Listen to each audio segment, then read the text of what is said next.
أفلا يتدبرون القرآن أعوذ بالله من الشيطان الرجيم بسم الله الرحمن الرحيم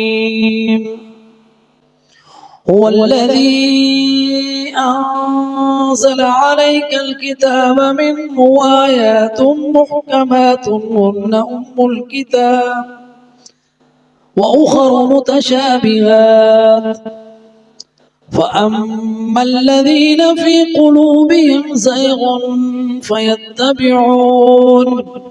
فيتبعون ما تشابه منه ابتغاء الفتنة وابتغاء تأويله وما يعلم تأويله إلا الله والراسخون في العلم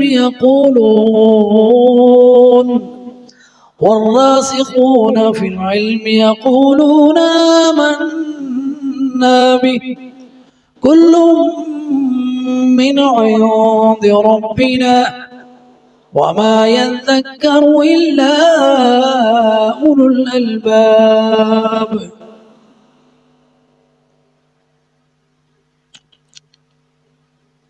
ہوا اس سے پہلے اس کی صفتیں ہوا کی بیان ہو چکی کہ وہ کون ہے؟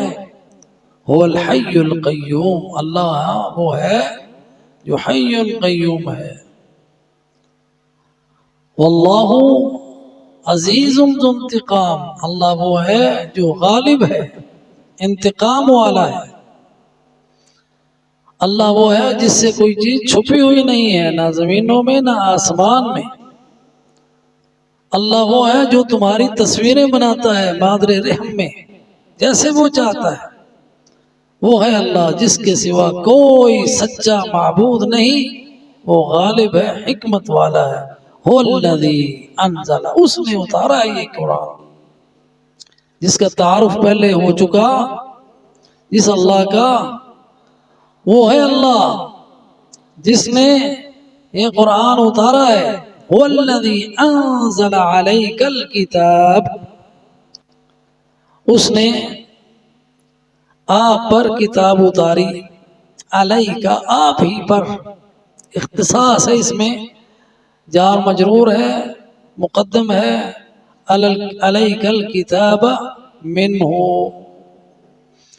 اب منہ کی اگر یہاں پہ وقف کیا جائے والذی انزل علیک الکتاب منہ، تو اس کا معنی ہوگا کہ وہ ہے جس نے کتاب اتاری آپ پر منہ، اسی کی طرف سے، یعنی اللہ کی طرف سے، اپنی جناب سے اتاری، منہ اس کی طرف سے. اگر اس پر وقف نہ کیا جائے تو پھر معنی ہوگا منہ آیات محکمات ہن ام الکتاب. منہ کی پھر ضمیر کتاب کی طرف لوٹے گی کہ کتاب میں سے کچھ آیتیں محکم ہیں اور وہی کتاب ہیں اصل. ہن ام الکتاب واخر متشابہات، اور دوسری آیات ہیں متشابہ. اس بات کو ذرا تفصیل سے سمجھنے کی ضرورت ہے. فرمایا اللہ سبحانہ وتعالی نے هو الذی انزل علیک الکتاب منہ آیات محکمات. الکتاب سے مراد قرآن ہے، اور قرآن میں منہ آیات محکمات ہے کہ اس کتاب کے اندر کچھ محکم ہے. محکم وہ کہ جس کا صرف ایک ہی معنی ہو، کوئی اور دوسرا معنی یا اس کی تفسیر ممکن نہ ہو، اور جس میں تحویل تحریف ممکن ہی نہیں، وہ محکمات ہیں. اور متشابہہ وہ ہیں کہ اس میں تصریف ہو سکتی ہے، اس میں تحویل ہو سکتی ہے، اس میں تعریف ہو سکتی ہے، اس میں چونکہ اخفاء ہے یعنی چھپی ہوئی بات ہے، ظاہر نہیں ہے، کہ اس میں احتمال ہے کہ وہ اس میں تشابہ موجود ہے. تو یہ کتاب جو اللہ سبحانہ و تعالیٰ نے اتاری نا، یہ ساری کی ساری محکم ہے ایک لحاظ سے، وہ یہ کہ اللہ سبحانہ و تعالیٰ نے فرمایا کتاب احکمت آیاتہ ثم فصلت من لدن حکیم خبیر، کتاب اتاری اللہ نے جس میں محکم ہیں آیات، مضبوط اتقان ہے، اس میں حاکم ہے، اور اس میں عدل ہے، اس میں احسان ہے، مضبوطی ہے اس میں، محکم کتاب احکمت آیات، سارے کا سارا قرآن محکم ہے، کوئی ایک لفظ قرآن کا اگر کوئی بدلے تو فوراً اس کا پتہ چل جاتا ہے کہ یہاں پہ کوئی تبدیلی واقع ہوئی ہے۔ اگر حافظ جس نے قرآن حفظ کیا ہوا ہے نا، اگر غلط لفظ پڑھ جائے تو آگے چل ہی نہیں سکتا، گڈی ادھر ہی رک جاتی ہے جب تک صحیح نہ پڑھے۔ آیا ایک کے ساتھ ایک سلسلہ ہے محکمات کا، اور جو دشمن ہے نا قرآن کے، اسلام کے، تو انہوں نے بڑے سر جوڑے اس بات پہ کہ ان کو کیسے ختم کیا جا سکتا ہے اسلام۔ تو انہوں نے جو جس بات پر ان کی میٹنگ ختم ہوئی نا، وہ بنیادیں، ان میں سے ایک بنیاد یہ تھی کہ ان کو قرآن سے دور کر دیا جائے، قرآن سے دور کرنے کا ذریعہ زبان ہے، ان کو عربی زبان سے ہی دور کر دیا جائے، حتیٰ کہ جو عرب بھی ہیں ان میں بھی ان کی گفتگو کی جو زبان ہے، جو عامیہ ہے، اس کو رواج دیا جائے تاکہ فصحا کو لوگ بھول ہی جائیں، نہ زبان سمجھ آئے نہ اس سے تعلق رہے۔ اور دوسرا انہوں نے کام یہ کیا کہ نبی صلی اللہ علیہ وسلم کی سیرت سے دور کیا جائے، کہ جب تک یہ بنیاد ہے ان کو ہم ہلا نہیں سکتے، اور قرآن کے اندر تبدیلیاں کی جائیں، جو آیات ہیں جہاد کی ان کو نکال دیا جائے۔ چنانچہ انہوں نے تجربے کے طور پر صرف ایک حرف چینج کیا، مسلمون، کافرون جہاں جہاں پہ آیا نا، یا ایھا الکافرون، یا قرآن میں جہاں بھی الکافرون آیا انہوں نے وہاں پہ مسلمون لگا دیا، اور قرآن چھاپ کے افریقی ملک میں جہاں کوئی عربی نہیں جانتا وہاں پہ انہوں نے کھیپ بھیج دی پہلی چھاپ کے۔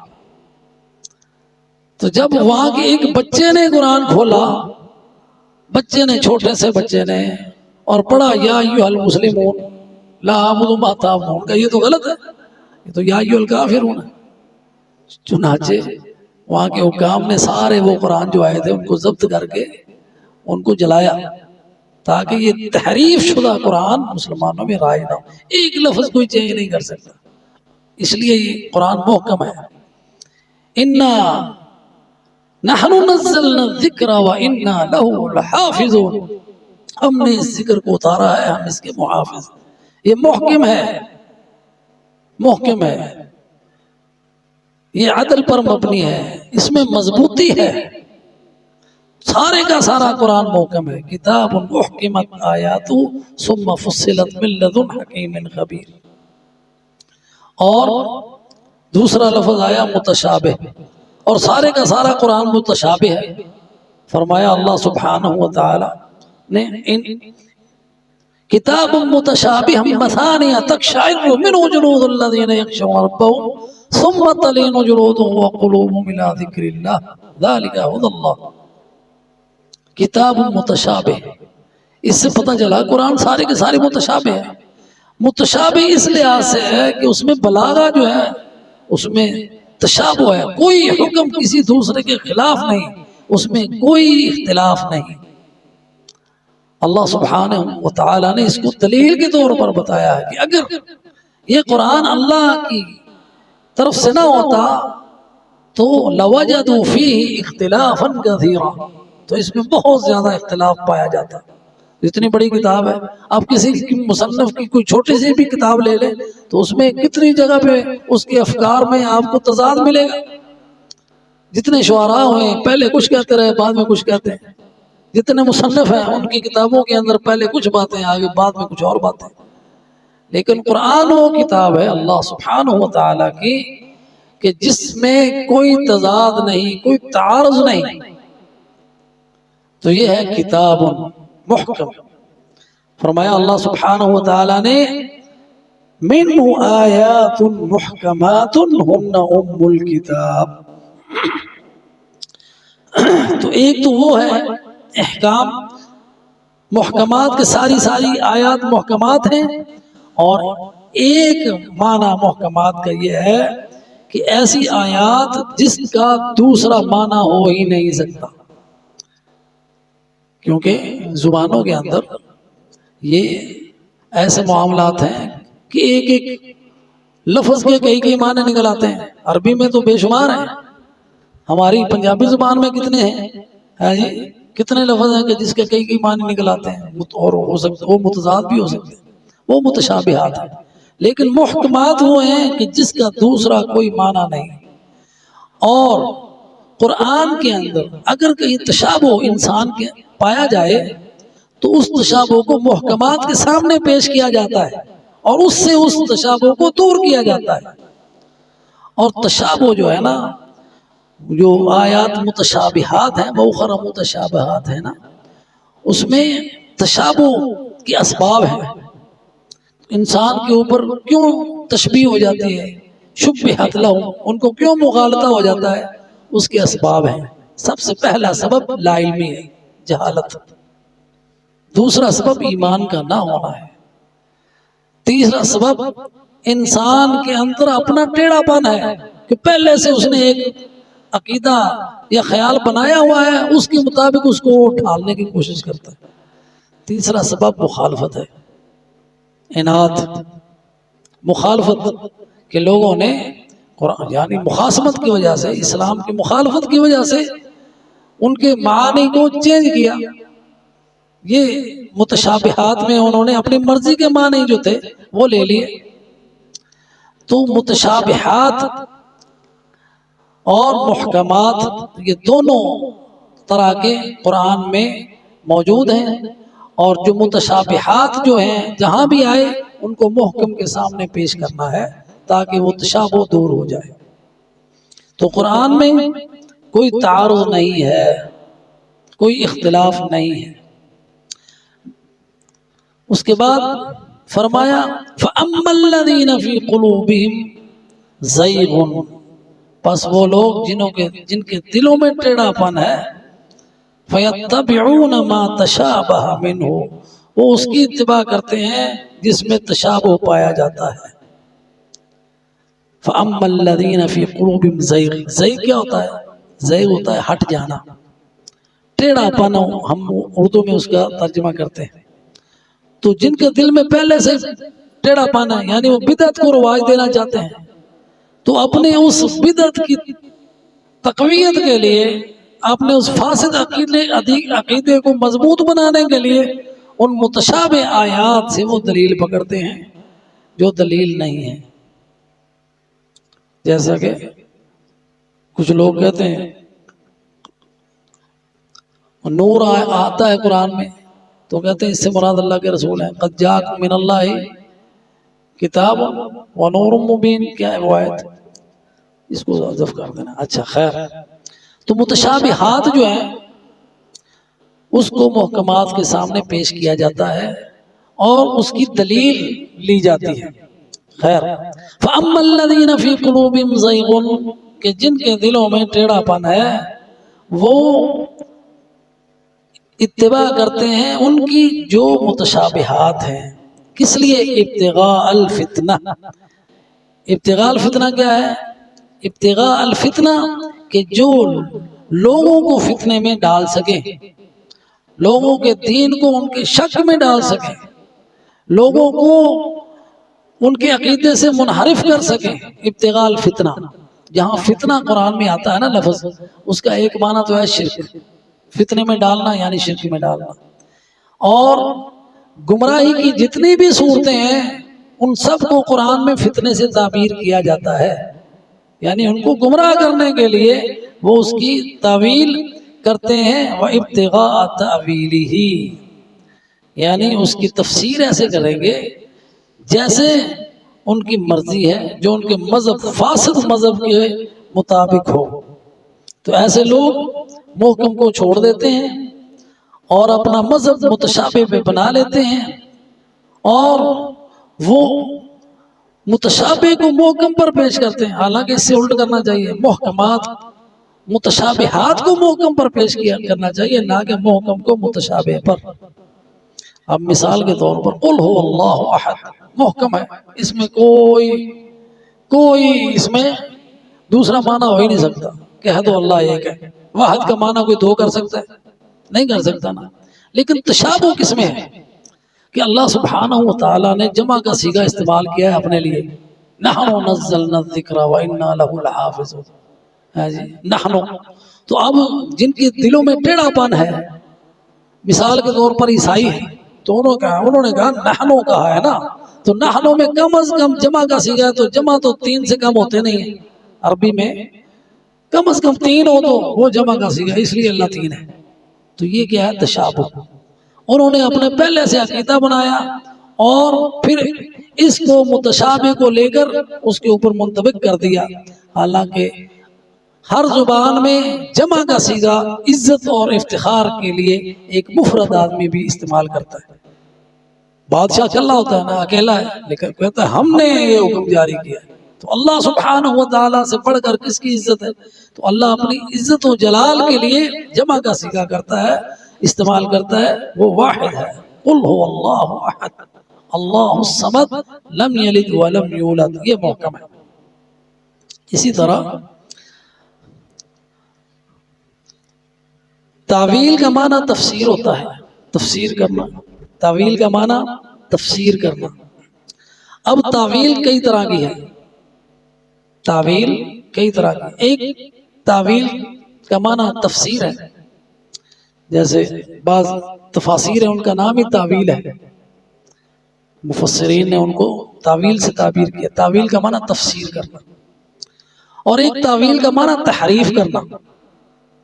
تعویل وہ تفسیر ہے جو اس کے معنی کے مطابق ہو، مفہوم کو واضح کرنے کے لیے ہو، اور اس کے لیے دلائل اسی قرآن سے اور حدیث سے لیے گئے۔ جیسے جو ظاہر کلام ہے وہ کچھ اور دلالت کر رہا ہے، لیکن اس میں خفی معنی کچھ اور بھی ہیں جو مطلوب ہیں۔ مثال کے طور پر ہم جب نماز کھڑی کرتے ہیں نا تو کہتے ہیں قد قامت الصلاۃ، قد قامت الصلاۃ۔ قامت جو ہے نا عربی کا لفظ ہے قامت، یعنی کھڑی ہو چکی ہے، حالانکہ کھڑی ہو چکی تو نہیں ہوتی، کھڑی تو بعد میں ہوتی ہے جب امام اللہ اکبر کہہ کے شروع کرتا ہے۔ تو ماضی کا صیغہ آیا مستقبل کے لیے، اور اسی طرح نبی صلی اللہ علیہ وسلم جیسا کہ قرآن میں ہے، اللہ نے حکم دیا فَإِذَا قَرَأْتَ الْقُرْآنَ فَاسْتَعِذْ بِاللَّهِ مِنَ الشَّيْطَانِ الرَّجِيمِ۔ وَإِذَا قَرَأْتَ الْقُرْآن میں ماضی کا صیغہ آیا کہ جب آپ قرآن پڑھ چکے ہیں، ماضی کا صیغہ ہے نا، تو ہم اعوذ باللہ کب پڑھتے ہیں؟ قرآن جب پڑھ لیا تب، یا جب شروع کرتے ہیں؟ جب شروع کرتے ہیں۔ تو یہاں سے ماضی کا صیغہ ہے، لیکن مراد یہ ہے کہ جب آپ شروع کریں، اور اس کی دلیل یہ ہے نبی صلی اللہ علیہ وسلم کا عمل۔ تو تفسیر دلیل پر جو مبنی ہو وہ محبوب اور مرغوب ہے اور وہ مطلوب ہے، اور جس میں تعویل ایسی ہو کہ جس میں دلیل نہ ہو وہ تحریف ہے، جو مطلوب معنی سے ہٹا کے اپنے مرضی کے معنی حاصل کیے جائیں، جیسا کہ کچھ گمراہ فرقوں نے ایسا کرنے کی کوشش کی، تو وہ تعویل جو ہے وہ مذموم ہے جی، جو اپنے لوگوں کو گمراہ کرنے کے لیے کی جاتی ہے۔ تو یہی بیان ہوا فَأَمَّا الَّذِينَ فِي قُلُوبِهِمْ زَيْغٌ، پس وہ لوگ جن کے دلوں میں ٹیڑھا پن ہے، فَيَتَّبِعُونَ مَا تَشَابَهَ مِنْهُ، پس وہ اس کی پیروی کرتے ہیں جو اس میں سے تشابہ ہے، ابتغاء الفتنہ، فتنے کو چاہنے کے لیے، یعنی ابتغاء الفتنہ لوگوں کو فتنے میں مبتلا کرنے کے لیے، وَابْتِغَاءَ تَعْوِيلِهِ اور اس کی تحریف کرنے کے لیے، وَمَا يَعْلَمُ تَعْوِيلَهُ إِلَّا اللَّهُ، اور اس کی تعویل نہیں جانتا، اس کی تفسیر نہیں جانتا سوائے اللہ کا۔ یہ تفسیر جو ہے نا اس کا معنی حقیقت ہے، قرآن میں کچھ ایسے امور بیان ہوئے جن کی حقیقت اللہ کے سوا کوئی نہیں جانتا۔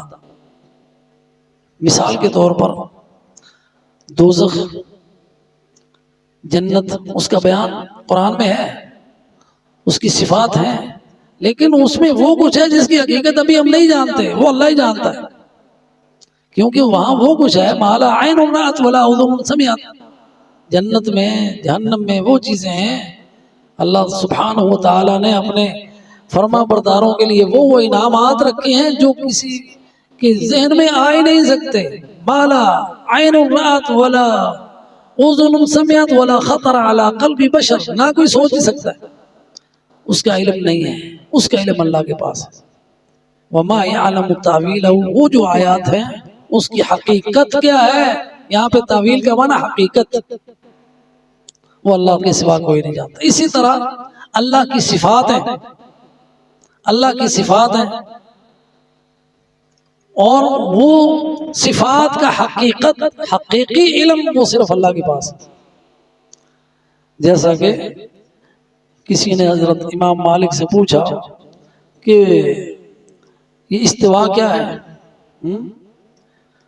الرحمن علی العرش استوا میں استوا کے کیا معنی ہے؟ امام مالک سے یہ سوال ہوا تو امام مالک رحمہ اللہ نے فرمایا الاستواء معلوم، استوا معلوم ہے، ایک کیفیت ہے، وہ فرمایا والایمان به واجب والسؤال عنه بدعہ۔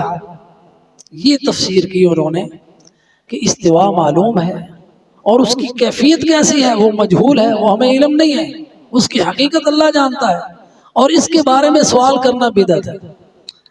تو یہ ہر صفت کے بارے میں ہمارا یہی موقف ہے جو امام مالک نے بتایا، انہوں نے امام صاحب نے جو گائیڈ کیا وہی۔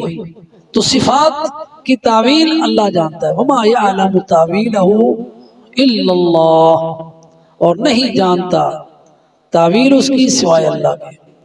والراسخون فی العلم، اور جو علم میں رسوخ حاصل کیے ہوئے ہیں علماء، کہ جب انسان طالب علم ہوتا ہے زندگی بھر علم حاصل کرتا رہتا ہے اور علم میں رسوخ یعنی جم جاتا ہے، وہ علماء وہ یہ کہتے ہیں آمنا بہ، ہم اس پر ایمان لائے کتاب پر، کل من عند ربنا، ہمیں کوئی سمجھ آئی بات نہیں آئی، سارے کا سارا ہمارے اللہ کی طرف سے، متشابہات ہوں یا محکمات ہوں، کل من عند ربنا، ہمیں کوئی بات سمجھ آئی نہیں آئی، ہمارے فہم کا قصور ہے، قرآن کا نہیں، کل من عند ربنا، سب ہمارے رب کی طرف سے ہے۔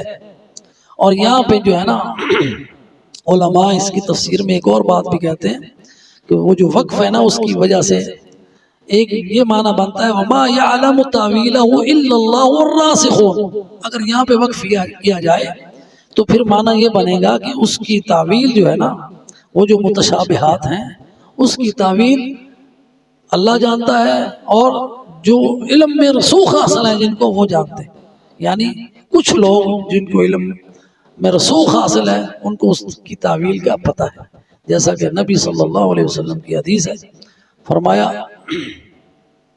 کہ الحلال بین والحرام بین وبینہما امور متشابہات، کہ حلال واضح ہے، حرام بین ہے، اور اس کے درمیان کچھ چیزیں متشابہات ہیں، اور ان کا علم بہت تھوڑے لوگوں کو ہے۔ تو وہ راسخون فی العلم جو ہے نا وہ تھوڑے ہیں، یعنی تھوڑے لوگوں کو ان کی تفسیر کا پتہ ہے، معلوم ہے۔ اگر یہاں پہ اگر وقف کیا جائے الا اللہ، اور زیادہ تر وقف یہیں پہ ہے اور یہاں پہ، تو پھر معنی وہ ہوگا کہ والراسخون فی العلم یقولون آمنا بہ، جن کو علم میں رسوخ حاصل ہے وہ یہ کہتے ہیں کہ ہم اس پر ایمان لائے، کل من عند ربنا، سب کا سب ہمارے رب کی طرف سے ہے، وما یذکر الا اولو الالباب، اور نہیں نصیحت حاصل کرتے اس سے مگر عقل والے۔ الباب لب کی جمع ہے، لب کا معنی عقل، اولو کا معنی والے، اولو الالباب عقل والے۔ اللہ سبحانہ و تعالیٰ سے دعا ہے کہ اللہ سبحانہ و تعالیٰ ہمیں ایمان لانے کی توفیق عطا فرمائے، سب کے سب قرآن پر، کل من عند ربنا، سارا قرآن ہمارے رب کی طرف سے ہے۔ وآخر دعوانا ان الحمد للہ رب العالمین۔